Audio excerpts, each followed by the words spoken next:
When you look at the 100-mile events, are you also feeling like the champions across the board have a different gear in their mental toughness than the rest of the field? That's a great question.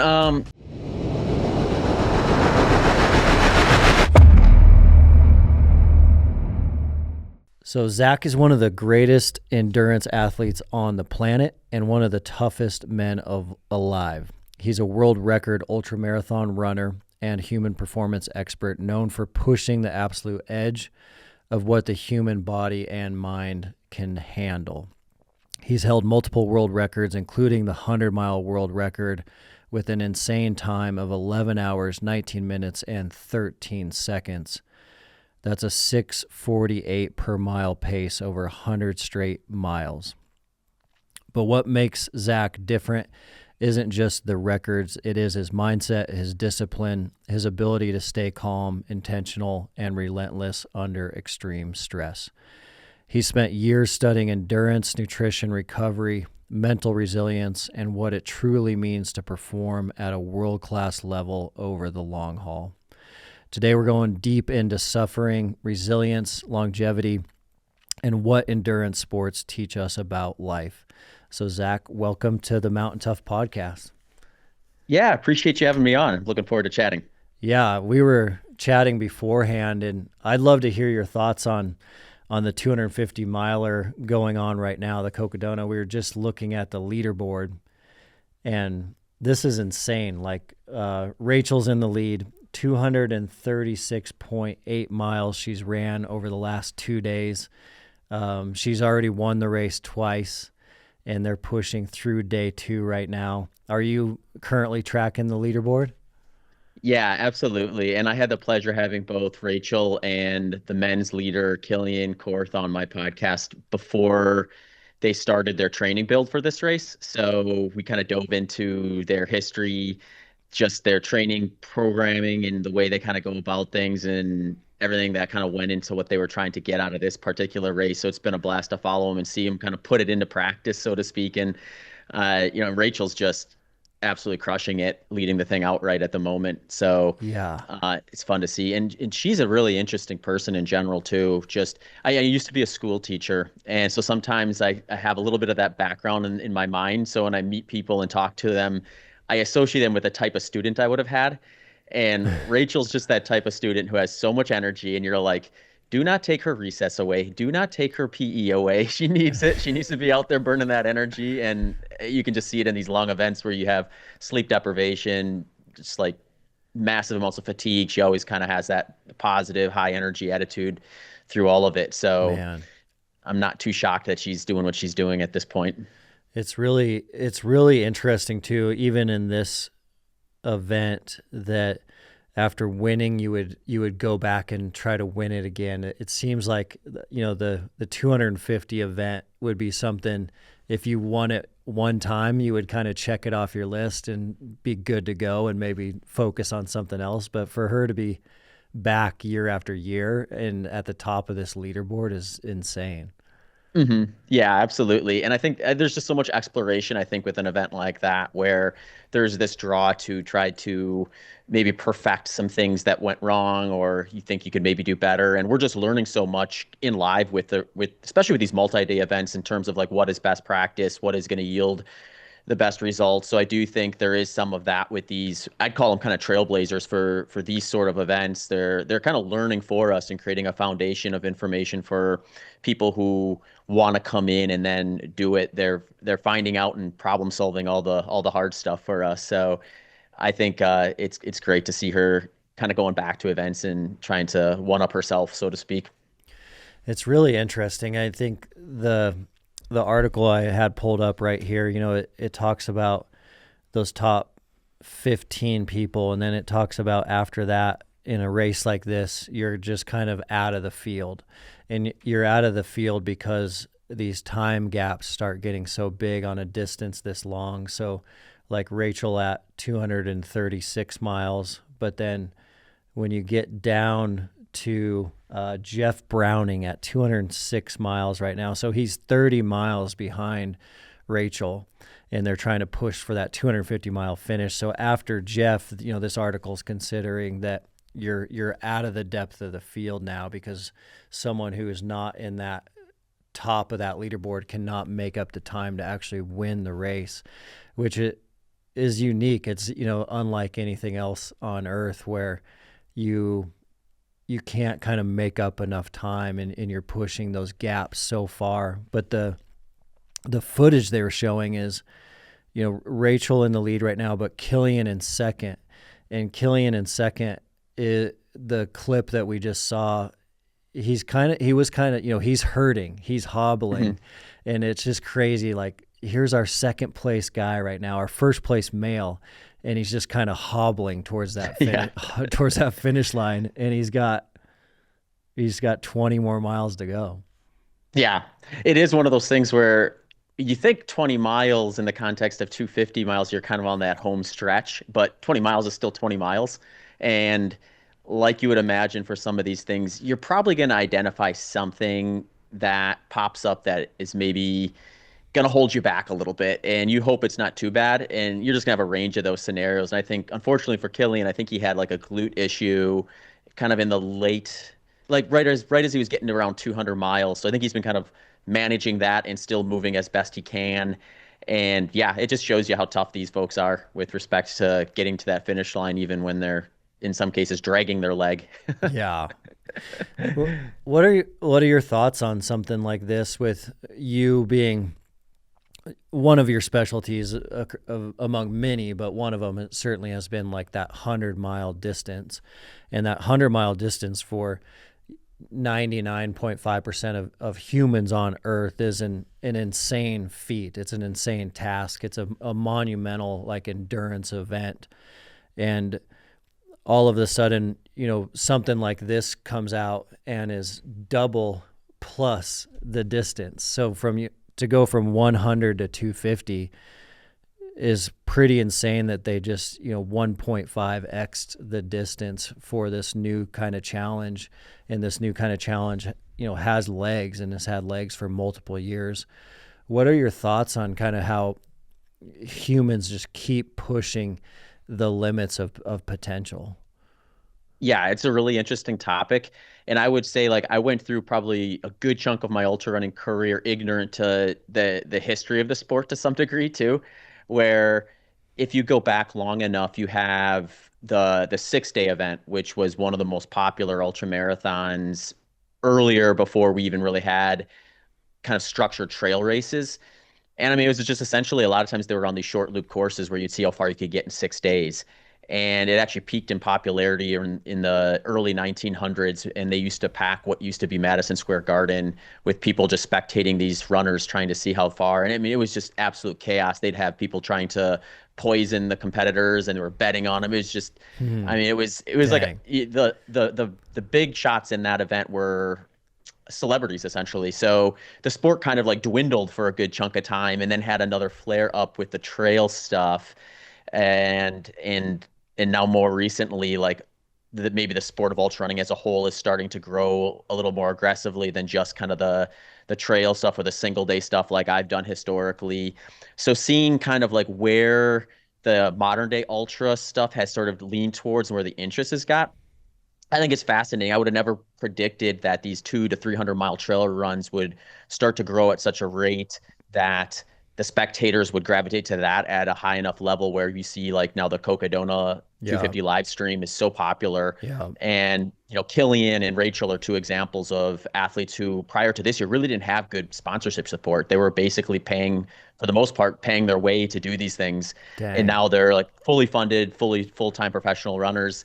And their sponsors they're aware, and they are motivated to let them do these longer races, versus saying like, hey, we'd like you to go over here and race this popular 100-miler. I mean, they can still do those if they want, but I think they see the growth potential, and then just the brand awareness you're going to get when you have a camera on someone for 2-3 days out there. Yeah.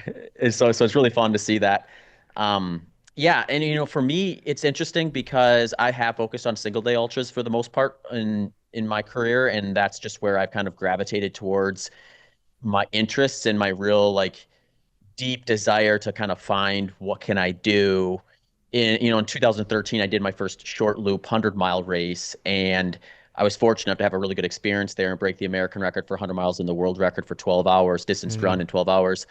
And I had a question in my mind after that event, which was just, well, how fast can you get at that particular distance if you really just kind of give it enough attention to extract all the potential out of yourself for it? So I've kind of always had that question ringing in the back of my head since then. And I've always tried to kind of put an event that allows me to have a pretty controllable setting and that distance in mind to see where I can get with it. But I'd be lying if I didn't say some of these multi-day stuff are getting intriguing and motivating to try to want to go out there and try it. If for no other reason, just because I coach ultra runners too, and a lot of them are getting interested in this stuff. And there is an element of having that experience yourself that I think can really inform or appreciate what they're getting into when you're helping them get to the start line and then ultimately the finish line.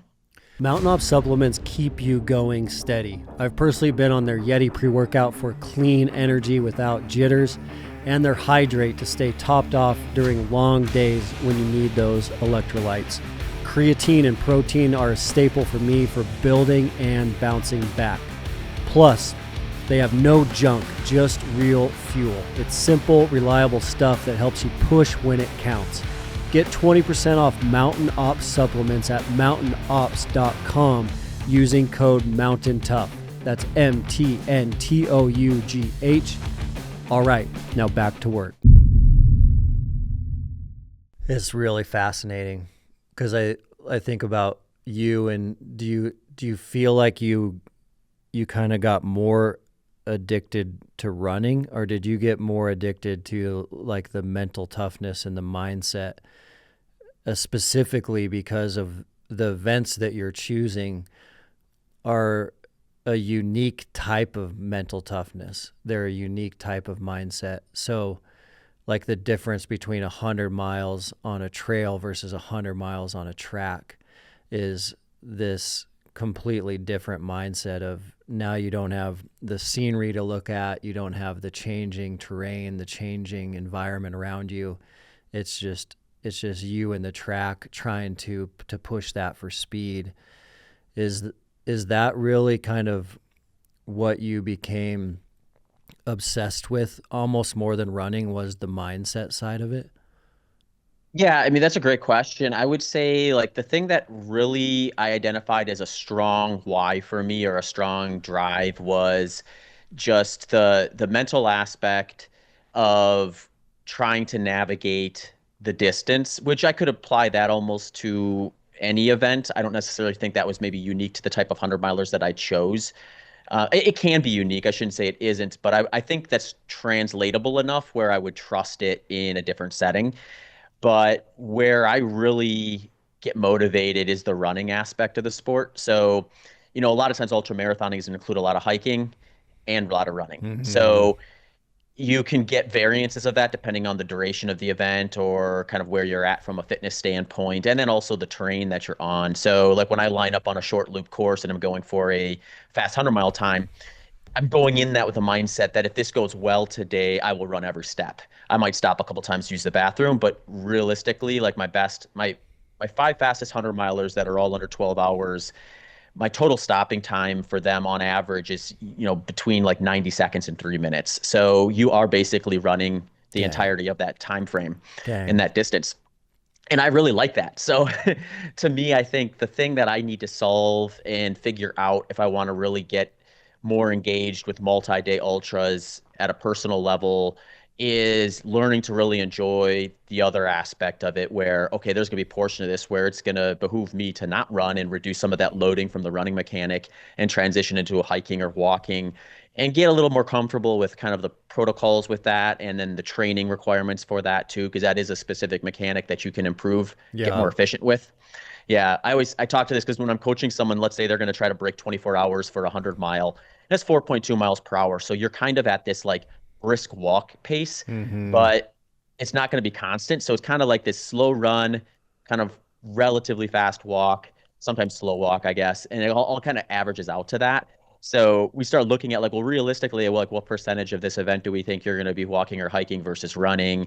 And then how do we make sure that we're not leaving something on the table that could be very beneficial? Because if someone is going to walk 50% of a 100 miler and run 50% of it, and I can improve them by 5% in their walking efficiency, we don't want to ignore that necessarily because that could be a pretty big chunk of improvement potential for them. For sure. So yeah, so like I think getting interested in it, and the way I usually go about that stuff is like once I start getting enough of a spark in my mind of like, okay, I think I could get my head around this. I think I'd like to try this sometime, but I just don't quite have that full like let's send it mentality yet. Is I start interviewing people who have already gotten to that point. So I've been doing a lot of podcasts with multi-day ultra runners recently just to see like where they're getting their own personal just drive and ambition for these things and their mindset around it and kind of what their training is looking like and strengths, weaknesses, all the variables that are involved in it. So Yeah. I think I'll get there someday, but I'm being patient. It's fascinating. It's really fascinating because from what I've seen from us, being in the Rocky Mountain West is a lot of the 100-mile crowd and plus that we've met and talked to and interviewed and have a lot of, friends and colleagues in that space. They are very much in love with that because of their love for the mountains. And it's like their love for the mountains, their love for the backcountry is kind of what draws them into a lot of those 100-milers. And what most people don't know that are not in the ultramarathon community or around it is, as you said, a lot of those 100-miler runs, the percentage of running is not extremely high because you are getting so much elevation gain and so much elevation loss. And it is a tremendous amount of power hiking. And so you identifying that and focusing your passion to, what kind of events can I sign up for where I'm actually truly running the whole 100 miles is crazy because that, like your record, a 6:48 mile pace over 100 miles, like just to sit there and let that sink in is incredible. I mean, that to hold that over 100-mile distance, what for you, if you did switch one of these years and you went and did the Cocodona 250, what would you do to go from being prepared for 100-mile short loop to a 250? Like, how much would your training change? How much would your program change? How much time would it take to get your body ready for something like that? Yeah, I love that question. I would say in terms of total training volume or like time spent training, I don't think that would change too much. But the way that I kind of organize the inputs and the weight I place on the inputs would. So like right now on any given week, I might do like an hour and a half to maybe 2 hours of strength work. And it really is kind of this point of I need to get strong enough so that I don't have like a strength deficit so that I can layer on top of it more run specific single leg type movements that are going to be beneficial to making me durable and sustainable on a flat surface like a track. And I think if I were to do something for 250, I would probably 2 or 3x that, where I would now look at that as more of a direct input compared to what I would be doing versus a supplementary input. And then the other thing I would do would be right now, my order of operations with training intensities is important stuff needs to get done, but the order is going to be least specific to most specific. So even for 100 miles, even though I'm moving quite a bit faster in that than I would at something like Cocodona, it's still something like short intervals with a focus on kind of like VO2 max pace. And then long intervals at what you call like your lactate threshold pace or a pace you could sustain for maybe like 60 minutes in all out setting. Yeah. And then kind of the end stages is these long runs that I'm doing at a lot of like zone 2 or lower zone 3 and that kind of like mid 6-minute mile pace where I'm just stacking a ton of volume at what essentially becomes the moving pace I'll be doing for that. So I think I would still do a lot of that stuff early on, but then as I got closer to the event, I would start doing more specific things towards Cocodona, which might just mean like, all right, I'm going to, rather than have that volume distributed relatively evenly over the course of a week or a training block. I might do a little bit less on a couple days early in the week as I recover from like a block of training of like 2 or 3 days, but then do like a 2 or 3 day training where I'm out for 5, 6, 7, maybe 8 hours in mountains doing some combination of hiking and walking, trying to really directly target the exact specifics that I'd be doing there. That's where I think I would go. And from a timeline standpoint, I think realistically, in order to do it right, I'd probably need at least 6 months. Yeah. And so, like, if you told me today, like, okay, you're doing a 200 miler, when do you want to do it? I would say, give me at least 6 months if possible. Yeah. That's less time than I thought, though. Yeah. Well, some of it is like, I think when you get into these really long things like that, there's so much of it is just, what have you done historically that has put you in a position to have actually a lot of the work done already? And then it becomes more about reallocating those energies in the short term towards specifics. So since I've been running for so long, and I had to do rough math because I didn't track my miles to the exact my entire running career, but even with a conservative estimate, I crossed 100,000 lifetime running miles last year. Dang. So I've got a massive foundation. Yeah. And it's like, how do I lean on that? Because that is that's part of who I am physiologically at this point. There's like, I'd have to like shut it down for a pretty significant period of time before that sort of like wiped that slate clean. And then even then, if I came back, I'd probably come back a lot quicker than like someone starting fresh would. So I think like trusting that is there and that you can afford to not necessarily overdo things in the effort of trying to optimize, because to some degree I've been training for these events regardless of what I do in the next few years for the past couple decades. Fascinating. I've noticed that if the gear you're using isn't reliable, it's much easier to back off early and quit. GoRuck's products hold up, and at Mountain Tough, rucking has become an essential aspect of our programming. Rucking combines cardio and resistance training, burning up to 3 times more calories than regular walking while strengthening your joints with very little impact. It also boosts VO2 max, bone density, and it makes it an efficient, science-backed way to improve overall fitness. The Rucker 4.0 is purpose-built for rucking, featuring elevated plate pockets to keep weight high and stable reinforced construction. GoRuck is offering 20% off their products for Mountain Tough Podcast listeners. All you need to do is use code Mountain Tough Community. That's MTNTOUGH Community when checking out at GoRuck.com. All right, back to work. So like with that in mind, and that known about you and that cumulative experience of reps and miles, and then also knowing kind of how you would tweak your training to enter something like this, when you see like Rachel and Killian at the head of this leaderboard, and these are 2 ultra runners that you've had the chance to interview as well on your show, when you see them leading this race, do you feel like, are they leading this race because their training was better than the rest, or are they leading this race because their mindset is different than everyone else's? Yeah, I mean, a great question. This is one I've been trying to pin down to some degree for quite a while now. When I first, and this is somewhat of a debate within the ultra running community too, because we have seen quite a bit of competitive pressure enter the 100-mile distance over the last decade, to the degree now where you have really deep fields in a lot of these big races, and we have what equates to like Division I caliber track and cross country runners as professional ultra runners, where they're like, I'm not going to bother with track events, Olympic distance events, the marathon. I'm just going to go all in on these longer trails. So we're seeing like really, really good running talent and people who've been putting in a lot of very specific running work, and then they're translating that to those. And neither Rachel or Killian really matches that profile. So you sort of have this debate about like, well, what if we just moved all these 100-milers over to these 250 miles? Would it just be something where like someone like Rachel or someone like Killian just gets blown out of the water because now the real talent has arrived, so to speak? I think it's much more complicated than that. I think there's less competitive pressure in these multi-day events just because they're a little bit more new to the scene.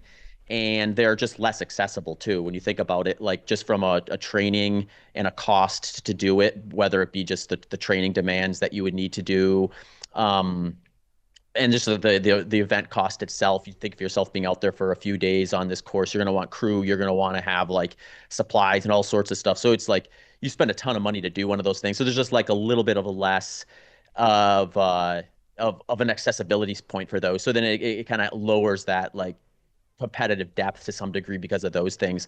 But when I talk to these people and I just kind of apply myself to the process, I can see that there are variables that are unique to someone like Hilly and unique to someone like Rachel, that may be something that is just something that I either don't have, or certainly that you wouldn't expect necessarily. If someone's just really good at running, they would automatically be good at this. I think the running efficiency variable is a very important one, especially in the single day stuff. I think that variable remains important, but it starts to lose its overall weight of average when you start adding in some of these other things, like your ability to tolerate sleep deprivation, your ability to just durability, like your ability to get to the finish line without breaking. And people, I think, oftentimes underestimate some of these people who don't necessarily look like your average runner. In fact, like Hilly and Rachel both kind of look like someone who is not going to break necessarily compared to what you would see on an Olympic marathon starting line. You see some of those guys and you think, put them out on the mountains for 3 days, like, are they going to make it to the finish line in one piece? So I think the demands of the sport, I mean, we see this in Olympic sports too, where I think like when you get to that high of a level where the entire world is sort of consolidating the best of the best into one thing, you start seeing things show up because of the competitive pressure. And one of those things is kind of like what the person's body looks like, because their body is a representation of the demands of what they're asking it. And if you want to be out on the mountains for 2-3 days, continuously moving, and I don't think Rachel sleeps at all during these things. I think most of these people are trying to sleep at the top of these fields, are trying to maybe sleep 30 minutes total during it. It's like there's just so much more that goes into it than just what is your VO2 max. The way I like to describe it in short is it doesn't matter what your 5K time is or your VO2 max is. If your ankles are shattered, you're done. You can't express it. You can't actually use that skill set that is so much dominant over the other person if you were to say just do repeats on the track with them or something like that. That is amazing, because that's like two things to unpack. And I feel like we could also unpack them in the context of the 100-mile event, because I believe that we see a different lens when we look at these 250s, but it seems like the same attributes, I would imagine and assume, are leading to podium finishes in the 100-mile event.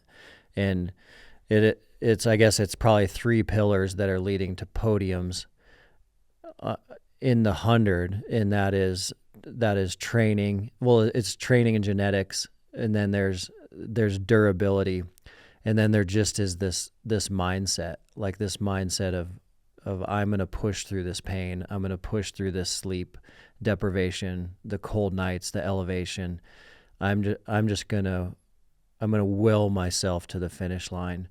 And it's kind of like when those three things line up, you're seeing these champions. And when you look at the 100-mile events, are you also feeling like the champions across the board have a different gear in their mental toughness than the rest of the field? That's a great question. I would say I think there's a difference in the kind of the mental fortitude or toughness across different disciplines. And that may also be relatable to a specific event when you look at the full field. So for example, like let's say we have a 100-mile race and someone finishes in 30 hours and someone else finishes in 15. The person who finishes in 15, their kind of mental fortitude or mental strength is just this ability to tolerate a little bit of a higher in the moment discomfort for that 15-hour range. Whereas the person finishing in 30, they've gotten really good at being able to tolerate maybe a little bit of a lower kind of a pressure in the moment pressure, but they can sustain that slightly lower but still present pressure on their mind for a longer period of time. That's a good point. And I think that's the other thing that plays into when we start comparing the top of the sport from one discipline to the next as well is it's one thing to be able to kind of handle that like sharp kind of like urgency for 15 hours versus kind of the having the urgency for 3 days, but not letting it kind of consume you to a degree where you burn up all your mental energy too early. So staying patient enough. And then in either one of these events, you're eventually going to get stripped raw and you're going to have to ask yourself, why am I out here? What is the incentive now that I don't have all these kind of shiny objects in front of me? And it's just you, your thoughts, your ability to kind of persevere. And I think what motivates someone to push in that scenario is going to differ based on duration and intensity. So I've gotten really good at kind of finding that spot in these kind of roughly 12 hours. When you look at the 100-mile events, are you also feeling like the champions across the board have a different gear in their mental toughness than the rest of the field? That's a great question.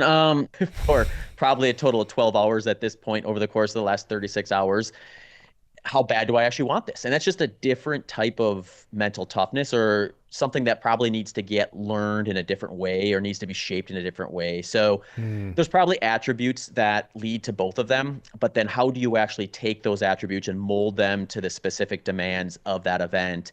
And that takes practice, I think. So and I think that's one of the draws to the sport where you kind of get people who they try to perfect a specific discipline. And then you get people who are like, okay, I checked the 50K out the box. Now I'm going to do 100K. Yeah. Okay, I checked the 100K out the box. Now I'm going to do 100 miles. And they kind of walk up. Yeah. And I think those people, they're more interested in that, where it's like, I have this attribute of toughness.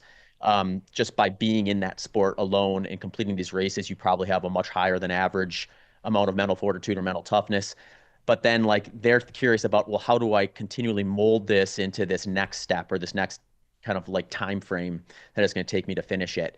And it really is an interesting variable that's really hard to quantify, but you kind of know is there. So you kind of have to put something on the board to build off of and then work from there at kind of the individual level in terms of where your motivations lie. 10 years ago, we kicked off the Backcountry Preseason Prep Program. It was a straightforward 80-day program built from thousands of hours testing with dedicated backcountry hunters. Now, with a full decade of real results, we've completely rebuilt it into Preseason Prep 3.0. We've added more aggressive metabolic conditioning, smarter load progression, tougher mental finishers, and even better programming to help hunters build that unbreakable grit for high country, heavy packs, and long days in rough terrain. It is still the same mission, getting you stronger and mentally tougher for the backcountry. It's just taken to the next level after 10 years of honest feedback from hunters in the field. Preseason Prep 3.0 launches May 4th. If you are serious about this fall, it is worth checking out. Mountain Tough Podcast listeners always get 6 weeks for free on the Mountain Tough app. All you need to do to take advantage of that is use the code MOUNTAINPOD at checkout. That's MTNPOD on your monthly membership.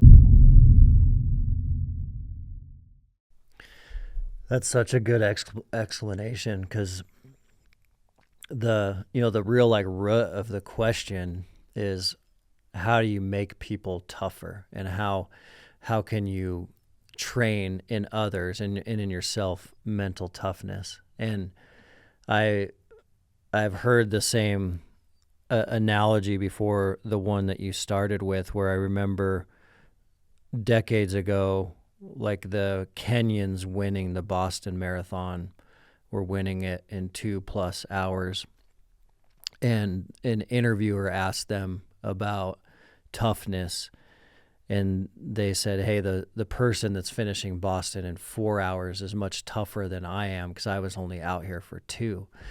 And it is just this like, it's this fascinating thing of like, the person who wins necessarily isn't the toughest, but really the root is, how do we train? How do we help others train? How do we help our children become more mentally tough and pass that on and grow that muscle? And it's not always about being on the podium. That's super fascinating. Yeah, and I think you highlighted something I find really interesting too, because I do think it is trainable, and it's something where you almost need to train it through experience, though. where this is where framing, I think, is really important, where really tough people, they get there because they see failure differently, where they get to a point and they fail and they look at that as like, okay, that's the spot now. What do I need to do to get a little bit further than that? And then they go to work and they figure out, okay, what do I do to get a little further than that? And the next time they go, they get a little bit further than that. And then it's just kind of like rep after rep after rep. They get to this like really high bar of toughness, mental fortitude that seems otherworldly, but in reality, they carved into that over time by kind of viewing their experiences as lessons versus like, okay, this thing defeated me or this thing conquered me. Um, I think that's probably the best way to explain that. And you're going to have different starting points from one person to the next. So someone might be a little more naturally like calibrated to do like a multi-day ultra or a single day ultra or a marathon or something like that. But at the end of the day, getting to where that road ends for you at the individual level in terms of your actual physical capabilities is going to take those reps and those lessons of pushing a little bit beyond where you did before and redefining what you're capable of, then pushing a little bit beyond that and then redefining. And where the Kenyans, I think, really shine in this is some of them just generally believe there's no limit. So for them, Yeah. when they approach this quest, they Yeah. look at it as like no limit, therefore I can keep carving.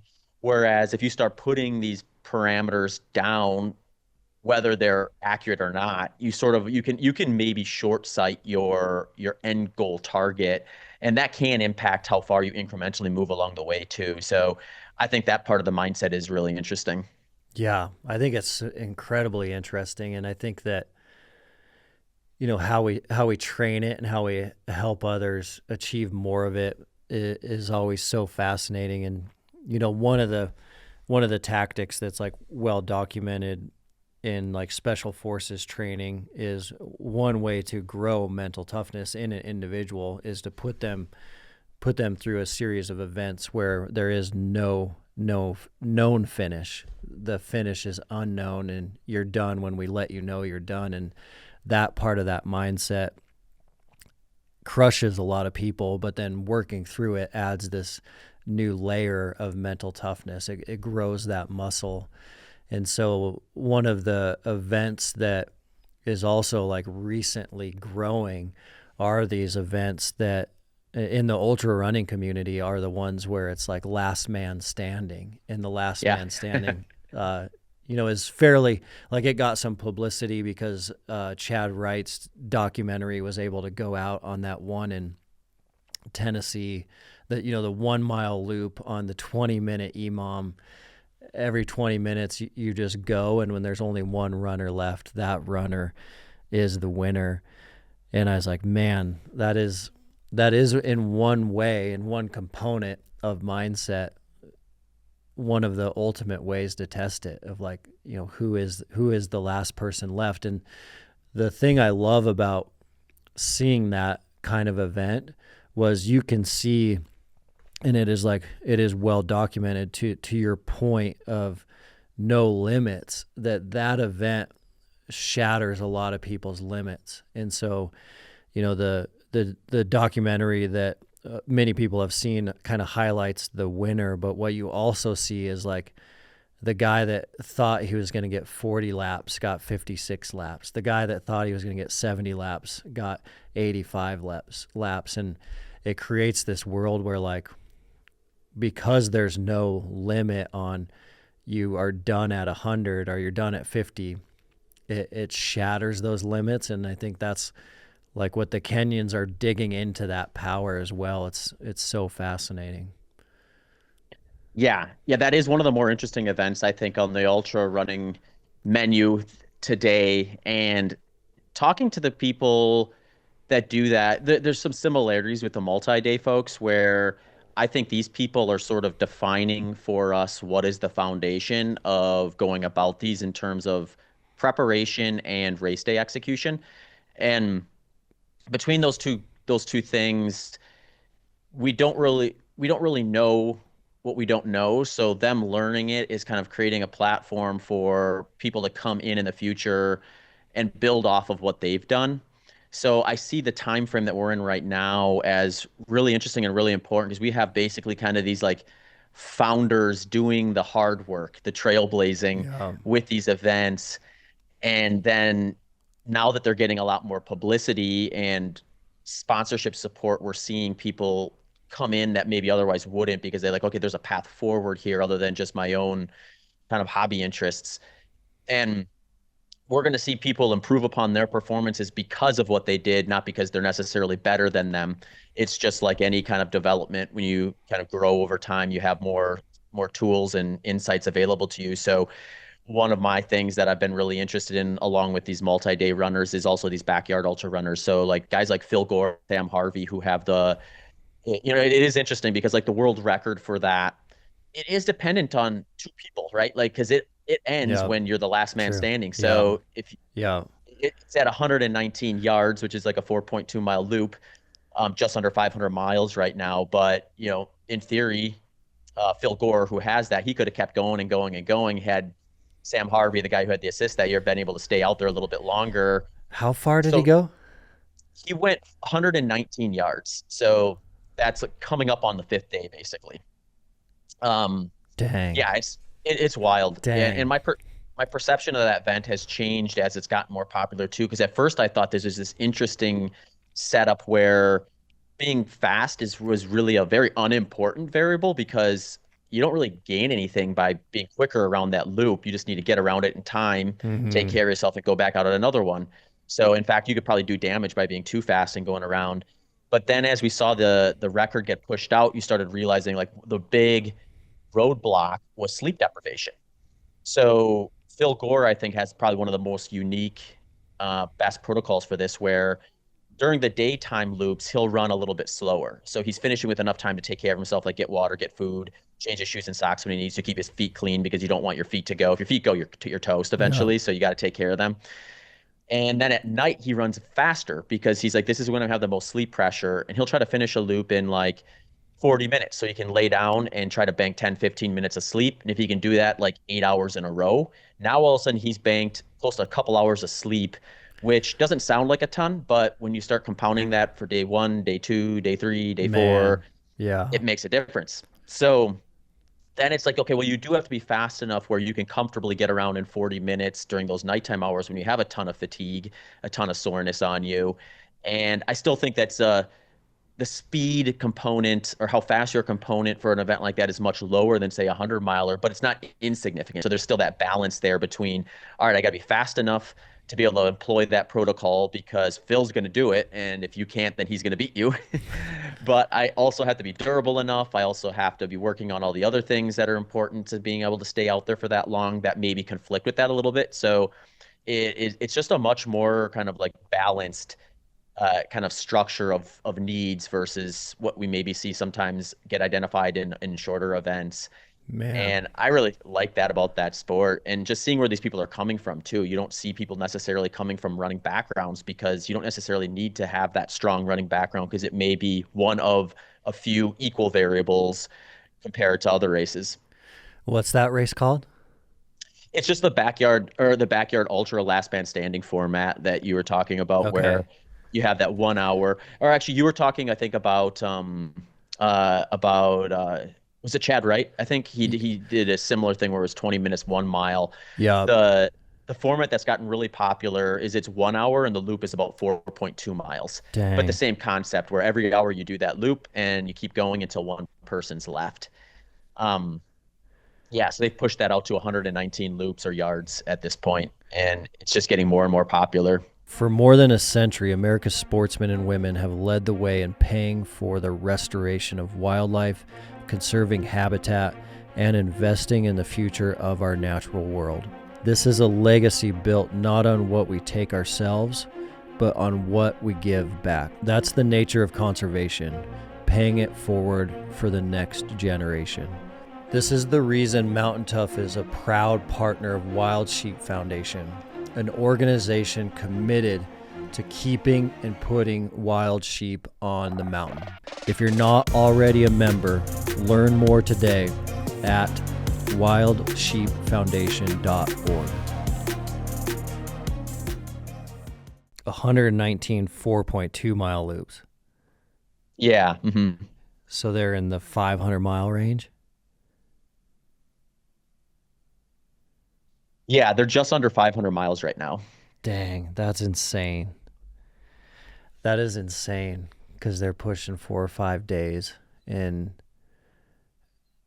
the point you made though, like the winner stops after that second person stops, and that winner could have kept going, is crazy because it takes two to push the limits that far. Yeah. And the crazy thing about Phil Gore's 119-yard record is his last yard or last lap was his fastest one because he knew when he went into that one, he just needed to complete that lap. And I think at that point, he was like, all right, I'll just empty the tank maybe. But it was just one of those things where you see him run something in the 30-minute range for that last loop. And you're just wondering, like, well, how much further could he have gone? And oftentimes what ends up happening is like some injuries are a big reason why people withdraw from this, where it's kind of like I was saying before, you get to a point where, well, now my feet are destroyed and my ankles are shattered and it's like I can barely even stand. So how am I going to keep making it around? And then that is a lot of times what will claim people too. So you're always kind of dealing with something kind of popping up that's going to change the board, so to speak, in terms of what tools you have available to you to get around. And yeah, it's just really interesting. Yeah, it's the running, it's the mindset, it's the sleep, and then a huge part of that is that event is exposing all things nutrition as well. Like an event like that is exposing the fuel in your body, how that's being used, if it's the right fuel. And I know that like that's been one unique element to you is a unique element to you has been your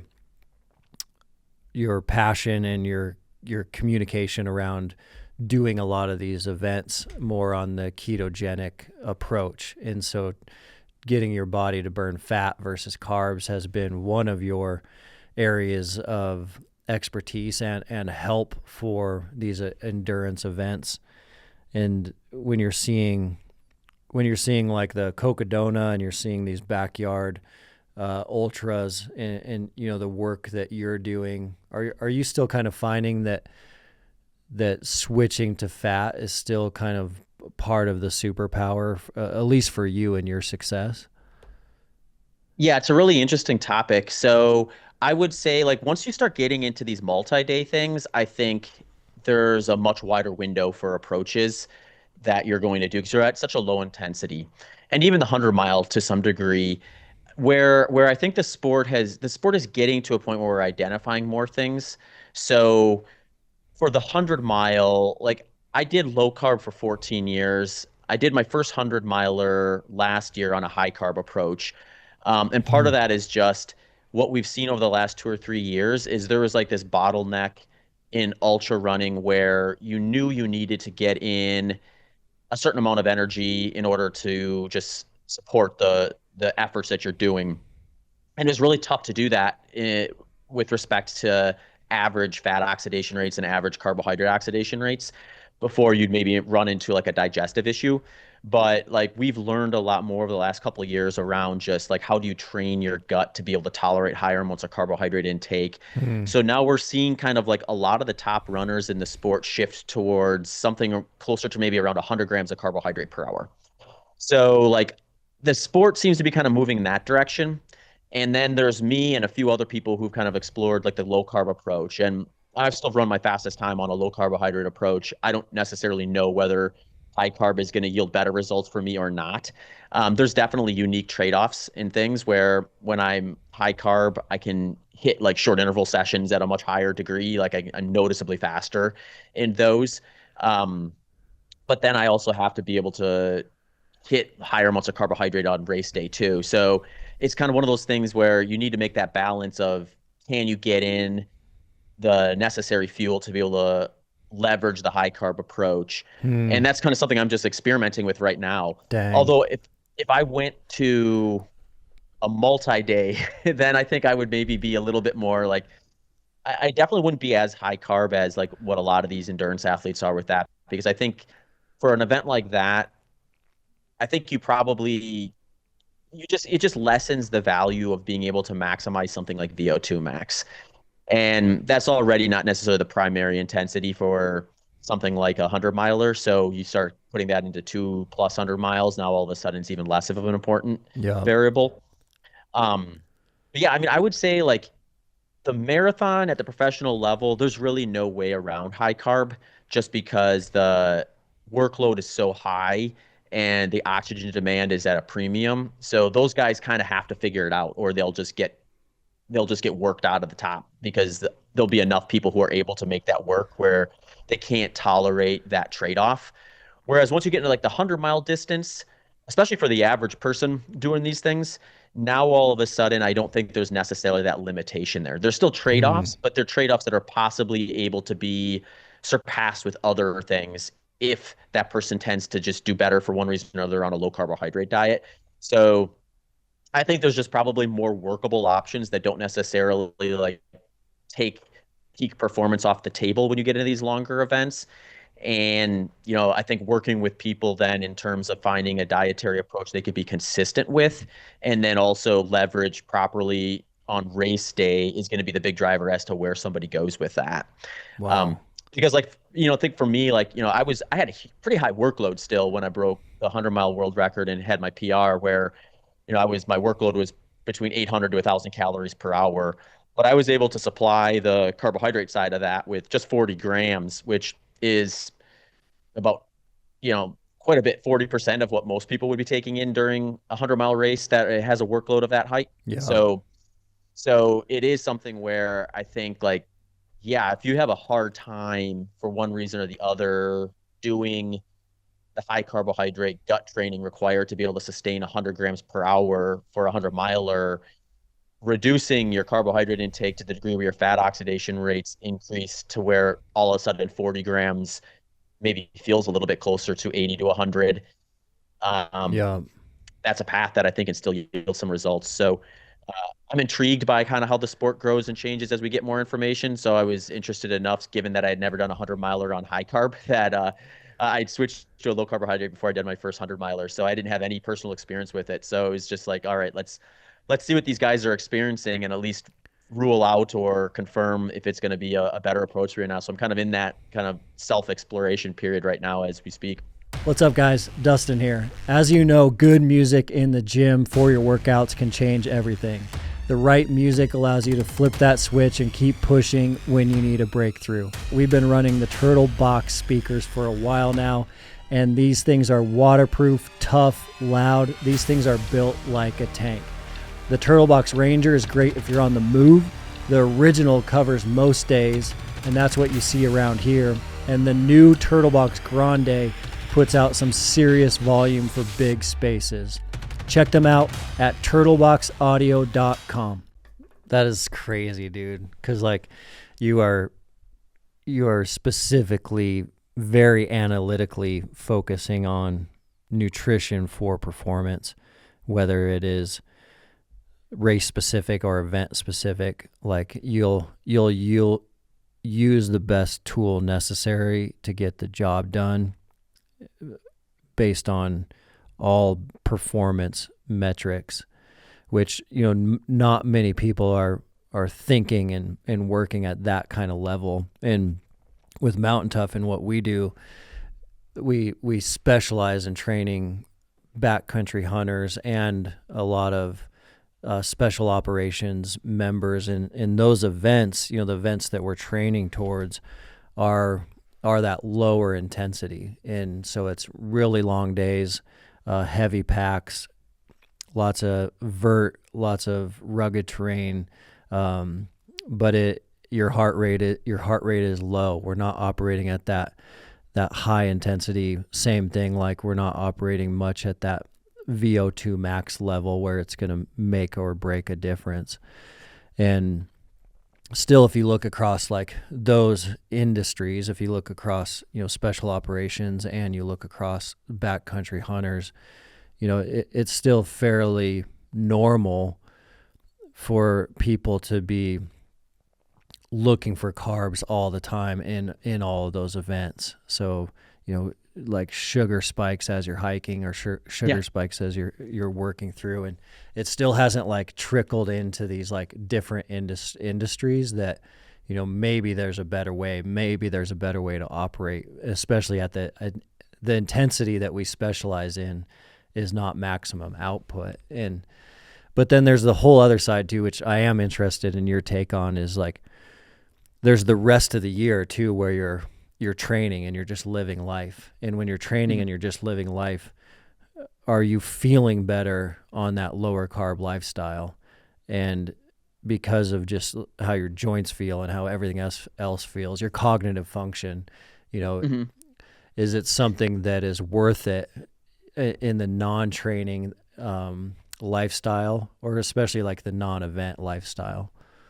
Yeah, there's a couple really fun topics in there. I would say, like, for one, the first stuff you were talking about too, like high carbohydrate is a luxury in the sense that it's high demand. Like if you're trying to take in 100 grams of carbohydrate per hour, you need to have access to that fuel frequently. And if you don't, all of a sudden the tables turn, so to speak, or the performance targets shift.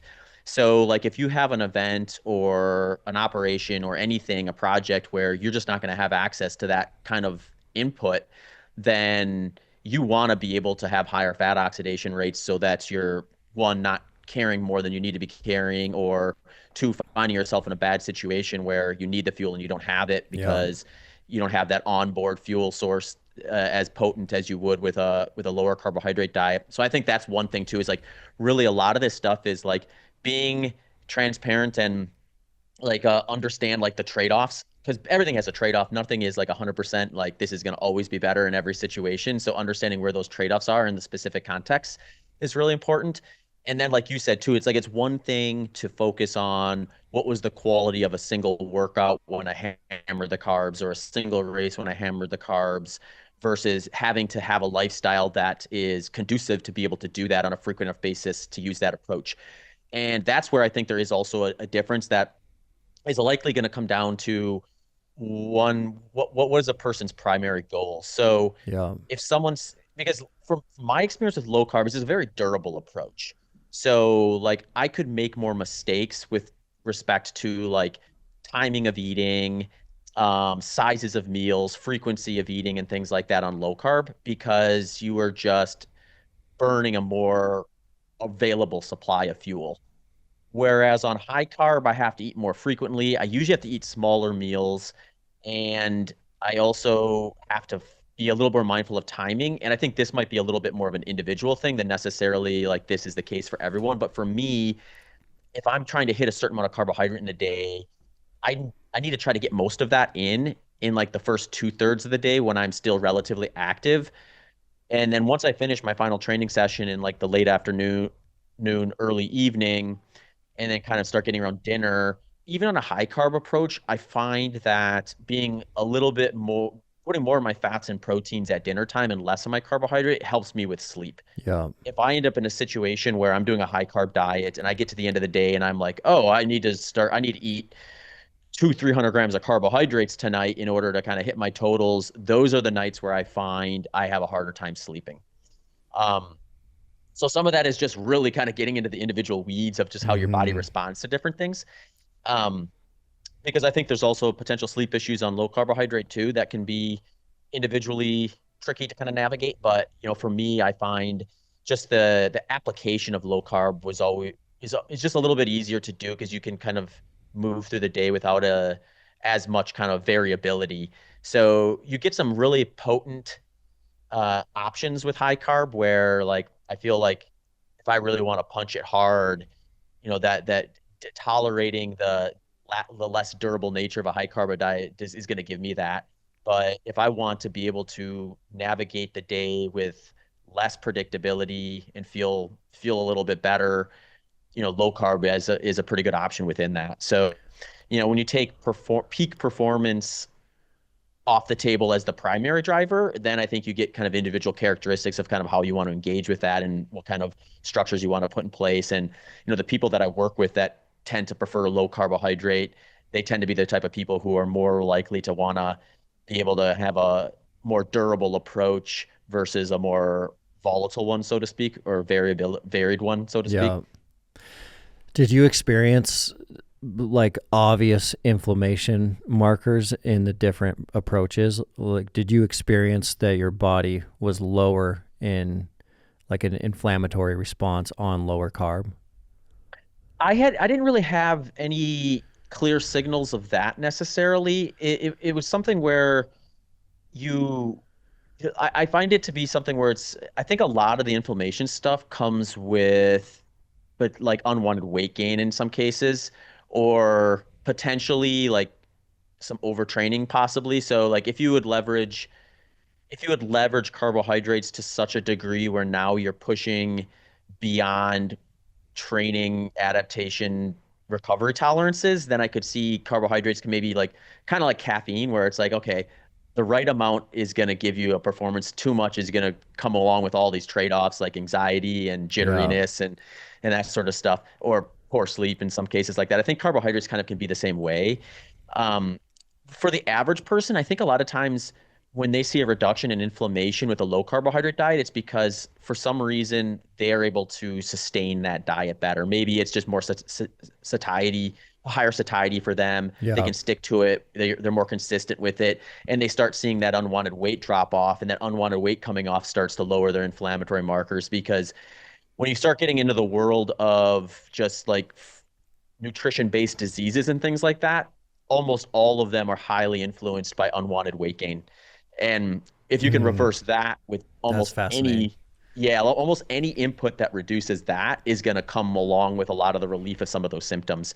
So, I mean, low carbohydrate clearly is successful at that for a group of people where if they want to kind of stay at healthy weight for them and kind of minimize those inflammatory markers, then they got to be consistent. And if that allows them to do it, then it's going to be their best approach in a lot of cases. So it's an interesting topic though. And it's just one of those things too, where when you get into the world of nutrition, it kind of gets a little like campy with like tribes and stuff too. Hmm. So Yeah.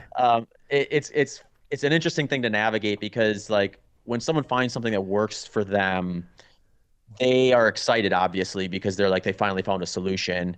But then they're like, okay, I also want to make sure I tell everyone I can about this so they can experience it too. And it's really hard to understand for people sometimes, I think, where because it worked for you doesn't necessarily mean it's going to work for other people in the same way, because they may engage with it differently or have different responses to it. Yeah. And that's where I think just having that idea of like going into it thinking, okay, there's probably some benefits to this and there's probably some trade-offs.